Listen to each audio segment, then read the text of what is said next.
मोहम्मद रियाज बात कर रहा हूँ। हमारा तो एक मसला है कि हमारा जो है ना एक्सीडेंट हो गया था 1 साल पहले, तो जिसकी वजह से ना हमारे रीढ़ की जो हड्डी है उस पर चोट लगी थी, जिसकी वजह से हम चल फिर नहीं सकते। डॉक्टर कहते हैं कि आप चल फिर सकोगे लेकिन टाइम लगेगा।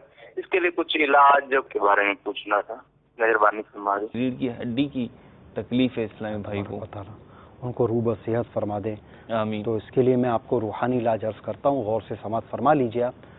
ये है कि पारा 28 सूरतुल हशर की आयत मुबारक है, बिस्मिल्लाहिर्रहमानिर्रहीम, लौ अंज़लना हाज़ल क़ुरआन अला जबलिन लरअयतहु ख़ाशिअन मुतसद्दिअन मिन ख़श्यतिल्लाह व तिलकल अम्सालु नदरिबुहा लिन्नासि लअल्लहुम यतफ़क्करून।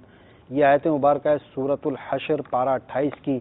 तो ये आयत मुबारक जो अर्ज़ की गई, ये हर फ़र्ज़ नमाज के बाद आप 7 मरतबा पढ़ के अपने दोनों हाथों पर दम करके अपनी कमर पे फेर लें, इंशाअल्लाह अज़्ज़ा वजल आपको बहुत आराम मिलेगा। और ता हुसूल मुराद ये अमल जारी रखिए।